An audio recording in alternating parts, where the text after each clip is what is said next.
Hello दोस्तों, एक बार फिर से आपका स्वागत है मेरे यूट्यूब चैनल में। मैं आशा करता हूँ आपकी उत्तराखंड प्रवक्ता गणित की जो तैयारी है वो काफ़ी अच्छी चल रही होगी।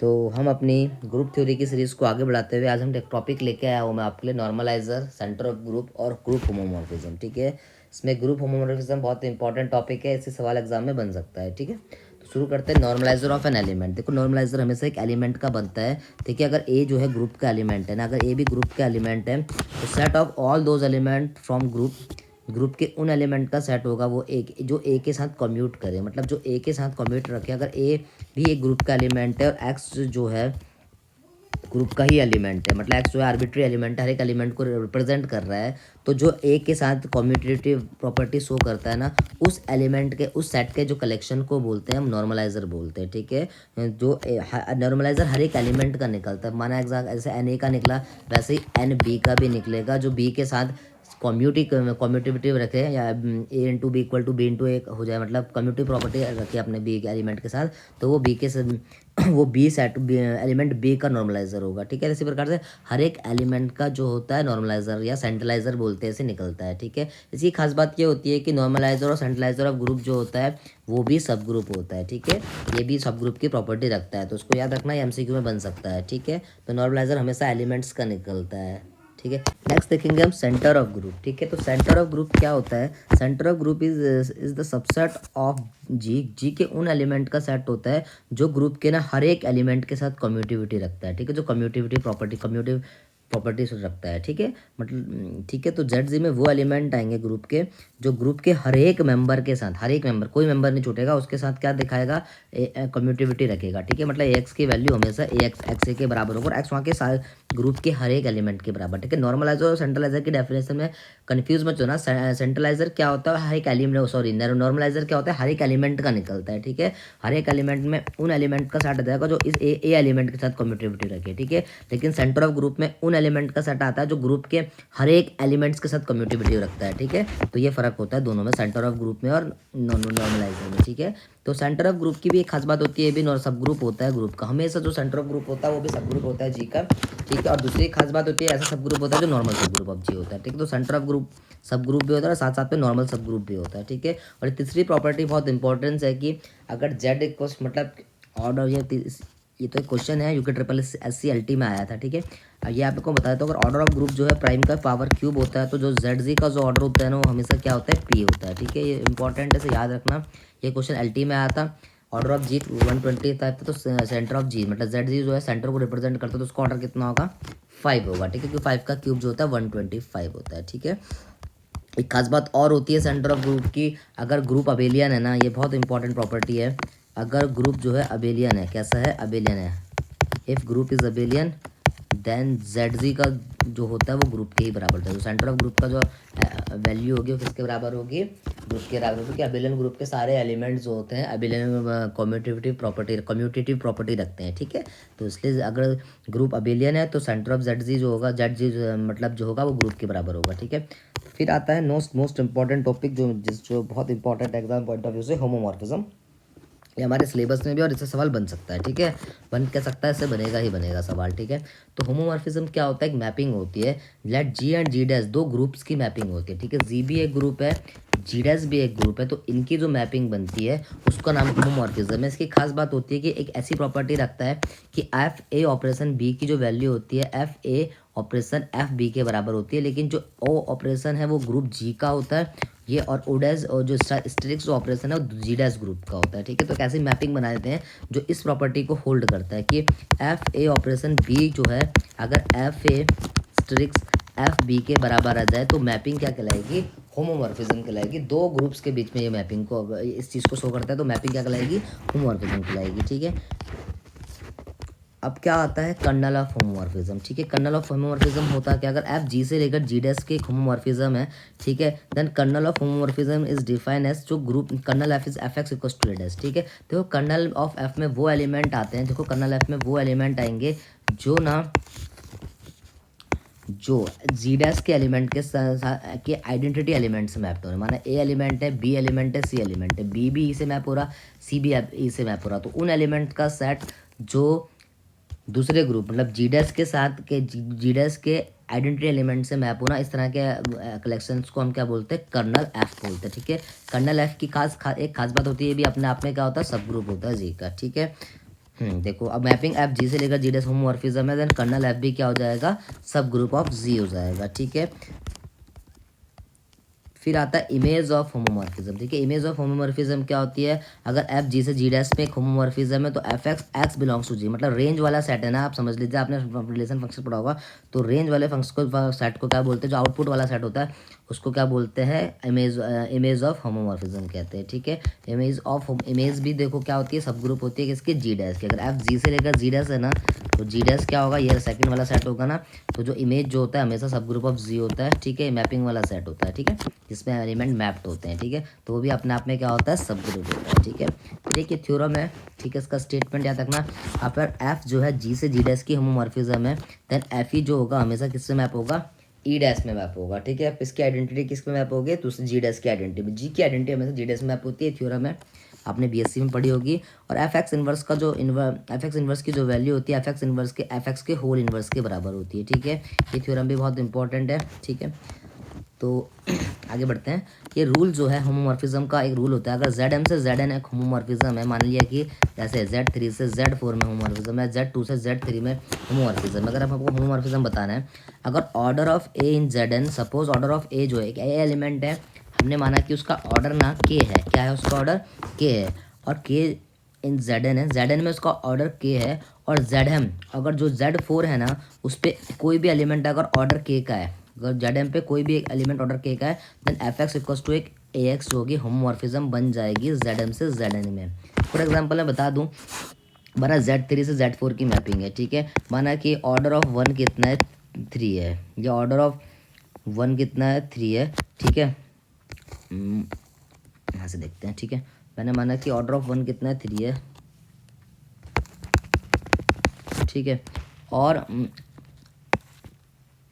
Z4 मैंने यानी कि Z3 से Z6 मैटिंग है। ठीक है, और Z6 के पास एक एलिमेंट है जिसका ऑर्डर 3 है, माना कि ऑर्डर ऑफ 2 3 है। ठीक है, तो एफ एक्स इक्वल्स टू जो ए एक्स मतलब 3x जो होगी ZM से ZN पे एक होमोमॉर्फिज्म बन जाएगी, जो होमोमॉर्फिज्म की कंडीशन को सेटिस्फाई कर जाए। ठीक है, कंडीशन होती क्या है, F of X plus Y S, यहाँ पर +3 होगा, इज इक्वल्स टू हो जाएगा एफ एक्स प्लस 6 का ऑपरेशन आएगा। ठीक है, Z6 में कराई मैपिंग मैंने एफ वाई के बराबर। ठीक है, तो एक होमोमॉर्फिज्म को आप डिफाइन कर सकते हो ZM से ZN तक। ठीक है, ये बहुत इंपॉर्टेंट प्रॉपर्टीज़ है।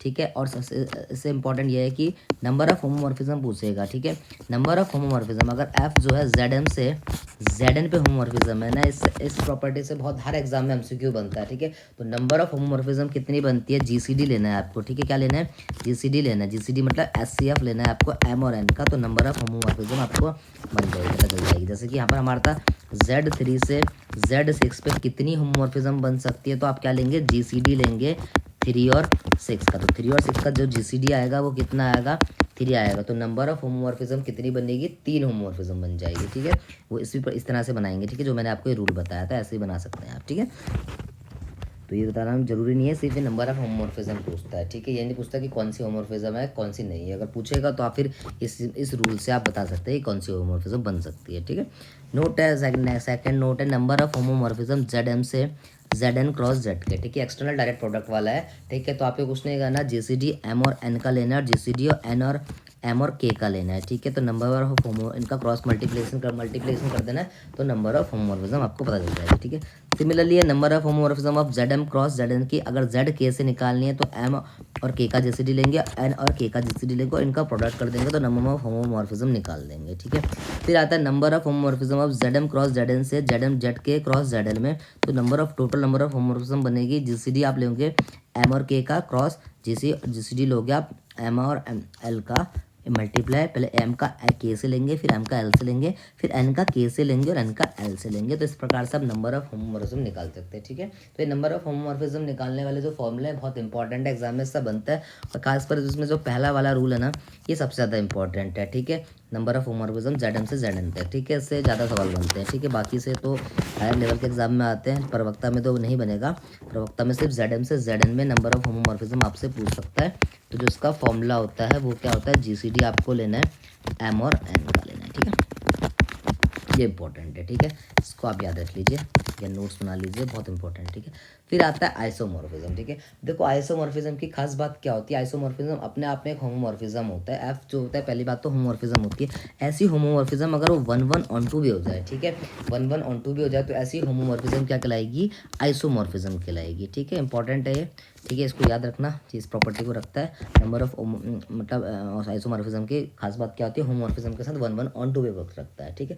इसके बाद क्या कह रहा है थ्योरम, देखो इससे इंपॉर्टेंट है, अगर एफ जी से लेकर जी डैश में आइसोमॉर्फिज्म है ऑफ ग्रुप्स, देन क्या होता है, ऑर्डर ऑफ ए जो हमेशा इक्वल होता है ऑर्डर ऑफ एफ ए, मतलब जो ऑर्डर ऑफ ए एलिमेंट का यहाँ पर है मैप्ड होने के बाद अगर एफ ए बन रहा है, मतलब जी डैश का एलिमेंट बन रहा है, तो जो ऑर्डर ए का ऑर्डर होगा जिससे ए मैप्ड हो रहा होगा ना, जो ऑर्डर ए का होगा वही ऑर्डर एफ ए का होगा, ठीक है। ये इंपॉर्टेंट है। दूसरा क्या कह रहा है, theorem of relation of isomorphism, जो आइसोमॉर्फिज्म का रिलेशन जो होता है वो इक्विवेलेंस होता है। कहने का मतलब ये है, अगर जी1 आइसोमॉर्फिक है जी2 के, तो जी2 भी आइसोमॉर्फिक होगा जी1 के, और ये रिलेशन जो है इक्विवेलेंस बनता है, मतलब तीनों रिफ्लेक्सिव, सिमेट्रिक और ट्रांजिटिव तीनों प्रॉपर्टी रखता है, ठीक है। नेक्स्ट देखते हैं, अब ये ग्रुप होमोमॉर्फिज्म और आइसोमॉर्फिज्म के बारे में जो भी मैंने आपको बताया उससे रिलेटेड मैंने एमसीक्यूज लेके आया हूँ, ठीक है। सिलेबस के अकॉर्डिंग मैंने एक सवाल लेके आया हूँ, ठीक है, तो बाहर नहीं गया हूँ। तो पहला सवाल है, इफ़ जी बी या होमोमॉर्फिज्म, अगर एफ बी या होमोमॉर्फिज्म है, यही कहना चाह रहा है, और ग्रुप G+2 जी क्रॉस पे प्लस से मल्टीप्लिकेशन की होमोमॉर्फिज्म है, तो होमोमॉर्फिज्म की डेफिनेशन क्या होती है, इनपुट इसका लेता है पहले सेट का, तो F of A plus B किसके बराबर हो जाएगा, F A into F B के, तो ऑप्शन नंबर जो सी है वो सीधा सीधा सही हो जाएगा, ठीक है। नेक्स्ट देखेंगे क्वेश्चन नंबर सेकंड, ये कह रहा है आप जी से जी डैश में होमोमॉर्फिज्म है, then which of the following is true, ठीक है। एग्जाम का ही क्वेश्चन है, और अभी मैंने आपको थ्योरम बताई थी कि ऑर्डर ऑफ ए किसके बराबर हो जाएगा, ऑर्डर ऑफ एफ ए के, तो ऑप्शन नंबर बी बिल्कुल सही हो जाएगा, ठीक है। आगे बढ़ते हैं, क्वेश्चन नंबर थर्ड कह रहा है group having no proper normal subgroup, normal subgroup से रिलेटेड है, ठीक है। तो नॉर्मल सब ग्रुप है अगर, तो वो अगर प्रॉपर नॉर्मल प्रॉपर कोई भी प्रॉपर नॉर्मल सब ग्रुप नहीं, तो ऐसा ग्रुप सिंपल कराता है, सिंपल ग्रुप में ट्रिवियल सब ग्रुप होते हैं हमेशा, ठीक है। तो ऑप्शन नंबर ए आंसर हो जाएगा। इसके बाद बढ़ेंगे क्वेश्चन नंबर 8, काफ़ी अच्छा है, let G be a cyclic group of order 24, G जो है साइक्लिक ग्रुप है ऑर्डर 24 का, then total number of group isomorphism पूछ रहा है G/2, मतलब G/2 का मतलब ऑन टू होमोमॉर्फिज्म पूछ रहा है कितनी होगी, ठीक है। और जी से जी की मैपिंग है ये, ठीक है, मतलब इनपुट भी साइड जी है, आउटपुट साइड भी जी है, ठीक है। तो टोटल नंबर जो ऑन टू होमोमॉर्फिज्म होगी वो होगी 524। याद रखना, जब भी आपसे ऑन टू होमोमॉर्फिज्म पूछेगा, खुद सेट का खुद से अगर होमोमॉर्फिज्म पूछेगा तो आपको 5n सॉल्व करना है, 5 मतलब यूलर 5 फंक्शन, ठीक है। तो आप इसके प्राइम फैक्टराइजेशन करेंगे 24 के, 8 3 24, मतलब 2 की पावर 3 इंटू 5 3, ठीक है। तो 2 की पावर 3 का जो है 2 की पावर n मतलब 3 माइनस 2 की पावर n-1, मैंने आपको पिछली वीडियो में बता रखा है कि ये यूलर 5 फंक्शन कैसे खुलता है, प्राइम होता है तो इससे एक कम हो जाता है, 5 3 का 2 आ जाएगा, तो 8 में से 4 जाएगा 4, तो 4 इंटू 2 आंसर जो आएगा आपका बी आएगा 8 आंसर, ठीक है। इसके बाद देखते हैं क्वेश्चन नंबर 5, ये कह रहा है लेट एच बी अ सब ग्रुप ऑफ जी, ठीक है। थोड़ा बहुत मैं पीछे के क्वेश्चन भी लाया हूँ ताकि आपके पुराना भी रिवीजन होता रहे, ठीक है। In which of the following H is not normal, इनमें से कौन से उसमें जो है नॉर्मल नहीं होगा, ठीक है। मैंने आपको पहले ही बता रखा नॉर्मल ग्रुप के जो अगर इंडेक्स 2 होता है तो उसको हमेशा ग्रुप जो होता है वो नॉर्मल सब ग्रुप होता है, सब ग्रुप, ठीक है। दूसरी बात, product of two right cosets, normal subgroup की खास बात होती है कि जो राइट क्रॉसेट का जो प्रोडक्ट होता है वो हमेशा राइट होता है, और लेफ्ट क्रॉसेट का जो प्रोडक्ट होता है वो भी राइट होता है, ठीक है। तो ये नॉट अ सब ग्रुप, इनमें से कौन से नॉट नॉर्मल सब ग्रुप के, तो ये तीनों कंडीशन सही है, इसका मतलब ये आंसर नहीं होगा, ऑप्शन नंबर 4 ही आंसर होगा। ये नॉट अ नॉर्मल सब ग्रुप है, नॉट इक्वल्स टू जी बोल रखा है, इसके इक्वल भी हो सकता है, ठीक है। तो ऑप्शन नंबर ए जो है गलत हो जाएगा, मतलब फॉल्स होगा, इसलिए नॉट नॉर्मल वाली कंडीशन को सेटिस्फाई कर जाएगा, तो ऑप्शन नंबर ए इसका आंसर होगा, क्योंकि नॉट करेक्ट बोला था, ठीक है। इसके बाद देखते हैं क्वेश्चन नंबर 6, ये कह रहा है लेट 5 एक होमोमॉर्फिज्म है ग्रुप जी में इनटू अनदर ग्रुप जी डैश में, ठीक है। ए और ई डैश दियर आइडेंटिटीज एलिमेंट है, जी की आइडेंटिटी ई डैश ई है, और ई डैश की आइडेंटिटी जी डैश की आइडेंटिटी ई डैश है। कह रहा है which of the following is not correct, ठीक है। तो 5x इंटू एफ वाई के बराबर है, तो होमोमॉर्फिज्म की प्रॉपर्टी होती है, तो ये ट्रू होगा। दूसरा कह रहा है कि 5x इक्वल्स टू 5 है implies x equals to y, देखो ये 1 1 की प्रॉपर्टी होती है, ठीक है। लेकिन हर एक होमोमॉर्फिज्म जो है 1 1 नहीं होती है, ठीक है। हर एक होमोमॉर्फिज्म 1 1 नहीं होती है, तो ये ही स्टेटमेंट क्या होगा, नॉट करेक्ट होगा, ठीक है। तो ये नॉट करेक्ट है, तो यही आपका आंसर होगा, ठीक है, ये गलत है। 5 इक्वल्स टू ई डैश, ये आपकी प्रॉपर्टी है कि हमेशा आइडेंटिटी जो होती है जी की जी डैश की आइडेंटिटी से मैप होती है, 5x इनवर्स का इनवर्स जो होता है 5x के बराबर होता है, ये भी ट्रू स्टेटमेंट है, नॉट करेक्ट ढूंढना था, तो ऑप्शन नंबर बी जो होगा बिल्कुल सही होगा, ठीक है। नेक्स्ट क्वेश्चन कह रहा है क्वेश्चन नंबर 7, ये कह रहा है let F G be the homomorphic image of G G dash, ठीक है। एफ जी जो है होमोमॉर्फिक इमेज है जी की जी डैश में। तो क्या बात कह रहा है, देखो अभी मैंने आपको बताया था कि एफ जी जो होता है ना, इमेज का जो सेट होता है अपने आप में सब ग्रुप होता है वो जी डैश के अंदर, ठीक है। ऊपर नोट्स में बताया था मैंने, इसके लिए इसका आंसर ऑप्शन नंबर सी हो जाएगा, ठीक है। इसके बाद देखेंगे क्वेश्चन नंबर 8। ये कह रहा है which of the following is and are not true. Is and are मतलब कि मोर देन करेक्ट है, ठीक है। तो इनमें से आपको बताना है कि एक से ज़्यादा भी सही हो सकते हैं इसमें, ठीक है। तो कौन सा करेक्ट है कौन सा नॉट ट्रू आपको ढूंढना है, ठीक है। तो यार two cyclic groups of the same order are isomorphic की, तो सही बात है कि दो अगर साइक्लिक ग्रुप है उनका सेम ऑर्डर है तो हमेशा क्या होता है आइसोमॉर्फिक होता है, तो ये तो ट्रू हो जाएगा। फिर ये कह रहा है isomorphic image of abelian group is cyclic, बिल्कुल गलत बात है, ठीक है। Isomorphic of abelian group abelian होता है, ठीक है। तो स्टेटमेंट क्या हो जाएगा, नॉट ट्रू हो जाएगा। तो मुझे नॉट ट्रू ढूंढना था इसलिए ट्रू आंसर सही माना जाएगा, ठीक है। ऑप्शन सी कह रहा two groups of same order are isomorphic, कह रहा दो ग्रुप जो है सेम ऑर्डर के आइसोमॉर्फिक होते हैं, ये हमेशा सच नहीं होता, ठीक है। जैसे कि Z6 है और S3 है, ठीक है। S3 क्या होता है, नॉन अबेलियन ग्रुप होता है। कैसा ग्रुप होता है, नॉन अबेलियन। काफ़ी अच्छा सवाल है ये, ठीक है। और Z6 क्या होता है, अबेलियन ग्रुप होता है, ठीक है। इसलिए आइसोमॉर्फिक नहीं है, लेकिन दोनों का ऑर्डर सेम है, क्योंकि ऑर्डर ऑफ S3 भी 6 होता है और Z6 का भी 6 होता है, ठीक है। तो इसका मतलब ऑप्शन नंबर जो सी होगा वो नॉट ट्रू गलत आया है, इसलिए आंसर ट्रू माना जाएगा, ठीक है। फिर ये कह रहे हैं every group of prime order may और मे नॉट बी साइक्लिक। देखो आपको मैंने प्रीवियस वीडियो में भी बताया था, अगर ग्रुप का ऑर्डर प्राइम है तो वो हमेशा साइक्लिक होता है। तो ये स्टेटमेंट फॉर मतलब गलत है, इसलिए सही मानी जाएगी, क्योंकि आपको नॉट ट्रू वाली स्टेटमेंट सही दिखनी थी। तो उसका आंसर जो होगा BCD होगा, ठीक है। तो ये BCD आंसर माना जाएगा, ठीक है। तो more than one correct answer था। इसके बाद देखते हैं नेक्स्ट क्वेश्चन कह रहा है which of the following is true. इनमें से आपको बताना है कौन सा स्टेटमेंट ट्रू है, ठीक है। द नंबर ऑफ होमोमॉर्फिज्म पूछ रहा है जेड से Z8 में, ठीक है। तो आप याद रखना कि अगर ZN से ZN में नहीं सॉरी Z से अगर ZN पे आपको नंबर ऑफ होमोमॉर्फिज्म पूछेगा तो हमेशा आंसर क्या आएगा, 1 आएगा, या ZN से Z में, ठीक है। तो नंबर ऑफ होमोमॉर्फिज्म ZN से Z में जो आएगी वो कितनी आएगी, 1 आएगी। तो यहाँ से Z से Z8 में आपसे होमोमॉर्फिज्म पूछा तो आंसर क्या आएगा, 1 आएगा। स्टेटमेंट बिल्कुल ट्रू है। ये मोर देन 1 करेक्ट हो सकते हैं, क्योंकि ये IIT जैम का क्वेश्चन है, ठीक है। नेक्स्ट क्वेश्चन कह रहा है बी, इस पर एक से ज़्यादा भी सच हो सकते हैं, ठीक है। The number of homomorphism from Z10 to Z10, मैंने आपको बताया था कि अगर नंबर ऑफ होमोमॉर्फिज्म ZM से ZN में पूछेगा तो उनका GCD लेते हैं, तो 10 और 10 का GCD क्या आता है, 10 आता है। तो ये भी स्टेटमेंट सेट है, सही है, ठीक है। ऑप्शन सी कह रहा है the number of homomorphism from Z8 to Z10, तो 8 और 10 का HCF निकालेंगे तो Z और 8 और 10 का HCF 2 आता है। तो ऑप्शन नंबर सी भी जो होगा बिल्कुल सही होगा। और ऑप्शन नंबर डी कह रहा है the number of homomorphism Z3 to Z6 पे, तो इनका GCD क्या आता है, 3 आता है। तो इसके जो चारों ऑप्शन सही होंगे, ठीक है। तो इंपॉर्टेंट क्वेश्चन है ये, ठीक है। Number of which of the following are true होगा, इज एन आर ट्रू, ठीक है। तो ऑप्शन नंबर जो है ABCD सारों ही सही होंगे, ठीक है। काफ़ी अच्छा क्वेश्चन है, ये एग्जाम में आते हैं, ठीक है।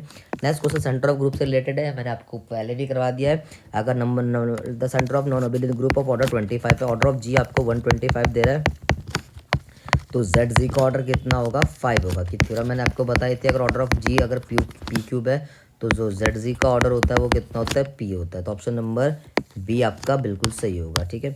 बढ़ते हैं नेक्स्ट क्वेश्चन की तरफ। क्वेश्चन नंबर बी कह रहा है, काफ़ी अच्छा क्वेश्चन है, क्वेश्चन नंबर 12, ठीक है। Let G be a group of non zero real number. G एक ग्रुप है नॉन जीरो रियल नंबर का अंडर मल्टीप्लीकेशन के अंडर ग्रुप है। If F G and G, F जो है जी से जी का ही ग्रुप है, ठीक है। मतलब इनपुट भी जी वाला सेट है, आउटपुट भी जी वाला सेट है। और 5x के बारे में आपको x² दे रहा है, तो कर्नल एफ की बात कर रहे हैं। तो कर्नल एफ में वो एलिमेंट आते हैं जो आइडेंटिटी पे मैप करते हैं। और आपको पता है मल्टीप्लीकेशन के अगेंस्ट ग्रुप है, तो एडिटिव आइडेंटिटी जो होगी 1 होगी, ठीक है। मल्टीप्लिकेटिव आइडेंटिटी 1 होगी। तो ऑप्शन नंबर सी आंसर बिल्कुल सही होगा। कर्नल एफ में या तो 1 आएगा या -1 आएगा, क्योंकि 1 का स्क्वायर जो है 1 है, क्योंकि मैपिंग आपकी क्या दे रखी, 5x = x²। काफ़ी अच्छा सवाल है एग्जाम पॉइंट ऑफ व्यू से। और 5 -1 का स्क्वायर भी 1 आएगा, तो कर्नल एफ में एलिमेंट जो आएंगे 1 और -1 आएंगे, ठीक है। नेक्स्ट क्वेश्चन है क्वेश्चन नंबर 13। एफ जो है जी से जी डैश का होमोमॉर्फिज्म है सच दैट कर्नल एफ की जो वैल्यू है ई के बराबर है, ठीक है। कर्नल एफ की वैल्यू जो है ई के बराबर है, मतलब ये ट्रिवियल है, ठीक है। ये ट्रिवियल सब ग्रुप है। कर्नल एफ तो है ही, कर्नल एफ में सिर्फ एक ही एलिमेंट है, ई है, ठीक है। तो ये एफ इज जो है ऑन टू नहीं होगा, 1 ऑन टू भी नहीं होगा। कर्नल एफ जो अगर ई के बराबर होता है ना, ये रूल थ्योरम है वैसे, ठीक है। कर्नल एफ अगर ई के बराबर होता है तो जो मैपिंग होती है ये एफ जो होती है वो 1 1 होती है, सिर्फ सिंगल एलिमेंट सिंगल मैप होगा, ठीक है। तो ऑप्शन नंबर ए, क्योंकि इसमें एक ही एलिमेंट में है कर्नल एफ, मतलब ट्रिवियल है, ठीक है। तो ऑप्शन नंबर ए जो है एफ इज जो है 1 1 बिल्कुल सही आंसर होगा, ठीक है।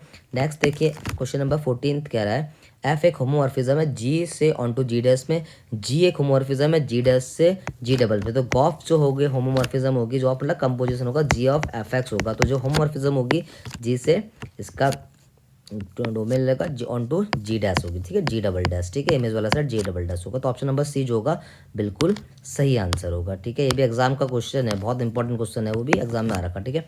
इसके बाद देखते हैं नेक्स्ट क्वेश्चन कह रहा है which of the following is true, इनमें से आपको बताना है कौन सा स्टेटमेंट ट्रू है, ठीक है। द नंबर ऑफ होमोमॉर्फिज्म पूछ रहा है जेड से जेड एट में, ठीक है। तो आप याद रखना कि अगर जेड एन से जेड एन बने सॉरी जेड से अगर जेड एन पे आपको नंबर ऑफ होमोमॉर्फिज्म पूछेगा तो हमेशा आंसर क्या आएगा, वन आएगा, या जेड एन से जेड में, ठीक है। तो number of homomorphism Z N से जेड में जो आएगी वो कितनी आएगी, वन आएगी। तो यहाँ से जेड से जेड एट में आपसे होमोमॉर्फिज्म पूछा तो आंसर क्या आएगा, वन आएगा। स्टेटमेंट बिल्कुल ट्रू है। ये मोर देन वन करेक्ट हो सकते हैं क्योंकि ये आईआईटी जैम का क्वेश्चन है, ठीक है। नेक्स्ट क्वेश्चन कह रहा है बी, इस पर एक से ज़्यादा भी सच हो सकते हैं, ठीक है। The number of homomorphism from Z ten to Z ten, मैंने आपको बताया था कि अगर number of homomorphism Z M से जेड एन में पूछेगा तो उनका जीसीडी लेते हैं, तो 10 और 10 का जीसीडी क्या आता है, 10 आता है। तो ये भी स्टेटमेंट सेट है, सही है, ठीक है। ऑप्शन सी कह रहा है the number of homomorphism from Z eight to Z ten, तो 8 और 10 का एचसीएफ निकालेंगे तो जेड और एट और 10 का एचसीएफ 2 आता है। तो ऑप्शन नंबर सी भी जो होगा बिल्कुल सही होगा। और ऑप्शन नंबर डी कह रहा है the number of homomorphism Z three to Z six पे, तो इनका जीसीडी क्या आता है, 3 आता है। तो इसके जो चारों ऑप्शन सही होंगे, ठीक है। तो इंपॉर्टेंट क्वेश्चन है ये, ठीक है। Number of which of the following are true होगा, इज एन आर ट्रू, ठीक है। तो ऑप्शन नंबर जो है ABCD सारों ही सही होंगे, ठीक है। काफ़ी अच्छा क्वेश्चन है, ये एग्जाम में आते हैं, ठीक है। Next question centre of group से रिलेटेड है, मैंने आपको पहले भी करवा दिया है। अगर number the centre of non abelian group of order 25 है, ऑर्डर ऑफ जी आपको 125 दे रहा है, तो जेड जी का ऑर्डर कितना होगा, 5 होगा। कि थ्योरम मैंने आपको बताई थी, अगर ऑर्डर ऑफ जी अगर पी क्यूब है तो जो जेड जी का ऑर्डर होता है वो कितना होता है, पी होता है। तो ऑप्शन नंबर बी आपका बिल्कुल सही होगा, ठीक है। बढ़ते हैं नेक्स्ट क्वेश्चन की तरफ। क्वेश्चन नंबर बी कह रहा है, काफ़ी अच्छा क्वेश्चन है, क्वेश्चन नंबर 12, ठीक है। Let G be a group of non zero real number, G एक ग्रुप है नॉन जीरो रियल नंबर का अंडर मल्टीप्लीकेशन, मल्टीप्लीकेशन के अंडर ग्रुप है। If F G and G, F जो है जी से जी का ही ग्रुप है, ठीक है। मतलब इनपुट भी जी वाला सेट है, आउटपुट भी जी वाला सेट है। और 5x के बारे में आपको एक्स स्क्वायर दे रहा है, तो कर्नल एफ की बात कर रहे हैं। तो कर्नल एफ में वो एलिमेंट आते हैं जो आइडेंटिटी पे मैप करते हैं। और आपको पता है मल्टीप्लीकेशन के अगेंस्ट ग्रुप है तो एडिटिव आइडेंटिटी जो होगी वन होगी, ठीक है। मल्टीप्लिकेटिव आइडेंटिटी सॉरी वन होगी। तो ऑप्शन नंबर सी आंसर बिल्कुल सही होगा। कर्नल एफ में या तो 1 आएगा या -1 आएगा, क्योंकि 1 का स्क्वायर जो है 1 है, क्योंकि मैपिंग आपकी क्या दे रखी, 5x equals to x square. काफ़ी अच्छा सवाल है एग्जाम पॉइंट ऑफ व्यू से।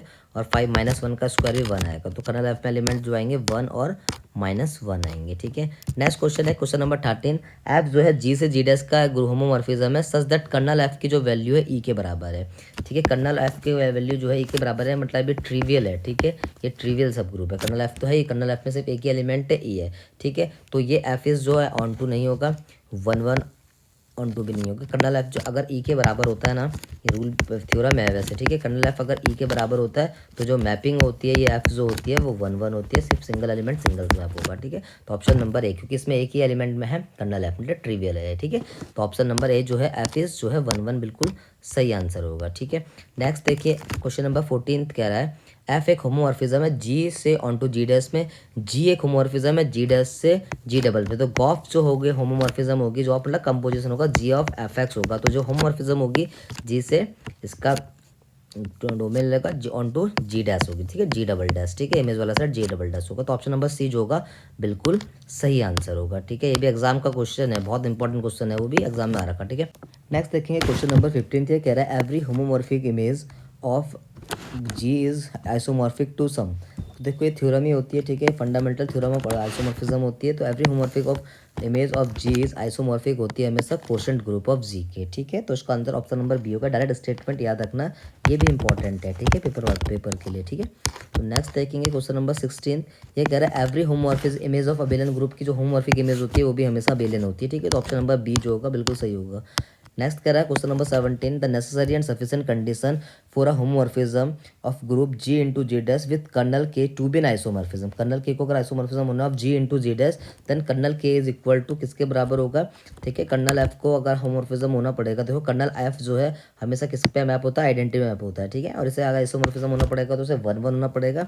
तो कर्नल एफ जो होगा एक सिंगल ट्रिवियल मैपिंग रखेगा ई के बराबर, इस तभी ये जो होगा आइसोमॉर्फिज्म बना पाएगा, ठीक है। तो ऑप्शन नंबर ए जो होगा बिल्कुल सही होगा, नेसेसरी सफिशिएंट कंडीशन होती है, ठीक है। तो ऑप्शन नंबर 17 क्वेश्चन नंबर 17 का ए आंसर है, ठीक है। नेक्स्ट बढ़ते हैं क्वेश्चन नंबर 18 की तरफ। ये कह रहा है let G and G dash are two homomorphism with identity E and A dash. G और जी डैश जो है होमोमॉर्फिज्म है, इनकी आइडेंटिटी आपको दे रखी है। लेट एफ जो है लेट एफ जो है जीसी जीडीएस पे होमोमॉर्फिज्म है, कह रहा विच of the following is not correct, आपको नॉट करेक्ट दिखाना है। तो आप कर लेंगे, आपने बहुत बार कर लिया है, तो क्या एफ ही हमेशा ईडीएस में मैप करता है, स्टेटमेंट ट्रू है, लेकिन मुझे नॉट करेक्ट करना है, इसलिए आंसर नहीं होगा। एफ इनवर्स का इनवर्स एफ इनवर्स के बराबर होता है, ये भी करेक्ट है, लेकिन मुझे नॉट करेक्ट ढूंढना है। ऑप्शन सी आपको मैंने पहले ही बता रखा, अगर ऑर्डर ऑफ ए एन है तो ऑर्डर ऑफ एफ ए भी एन होता है, तो ये भी नॉट करेक्ट है। तो एफ जी जो है जीडीएस के बराबर हमेशा हो, जरूरी नहीं होता, तो option number D he not correct है, तो इसलिए ऑप्शन नंबर डी ही आपका आंसर माना जाएगा। ठीक है, नेक्स्ट बढ़ते हैं क्वेश्चन नंबर 19। ठीक है, ये फिर आ गया, ठीक है, important question, number of group homomorphism Z10 से Z20 में पूछ रहा है। ठीक है, तो आप कुछ नहीं करेंगे, जीसीडी निकालेंगे 10 और 20 का, तो जब 10 और 20 का जीसीडी 10 होता है, तो ऑप्शन नंबर डी जो होगा आपका करेक्ट आंसर होगा। ठीक है, नेक्स्ट बढ़ते हैं क्वेश्चन नंबर 20 में, ये भी बहुत इंपॉर्टेंट क्वेश्चन है।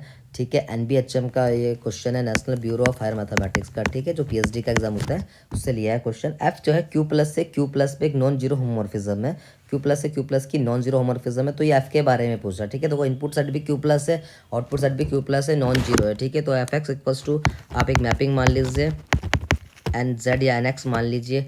ठीक है, तो सबसे खास बात यह है कि नॉन जीरो है। ठीक है, इनका कभी भी नॉन जीरो होगा, तो आप ठीक है, तो ये जो मैपिंग होगी अपने आप में 1 1 भी हो जाएगी। ठीक है, क्यू प्लस से क्यू प्लस में है, तो ऐसा कोई एलिमेंट नहीं होगा जो इस पर छूटेगा। ठीक है, तो ऑन टू भी होगी, तो अगर 1 1 ऑन टू है तो हमेशा मैपिंग क्या होती है, बाई जंक्शन होती है। ठीक है, आप चेक कर लेना, क्लास 12 साल का मेथड है, देख के भी लग रहा है कि 1 1 ऑन टू दोनों ही है। ठीक है, तो 1 1 भी है, ऑन टू भी है और बाई जंक्शन भी है, तो option number A B C जो है इसके तीनों ही करेक्ट ऑप्शन होंगे। ठीक है, मोर देन 1 करेक्ट आंसर था इसका। ठीक है, तो काफ़ी अच्छा क्वेश्चन था, इजी क्वेश्चन था।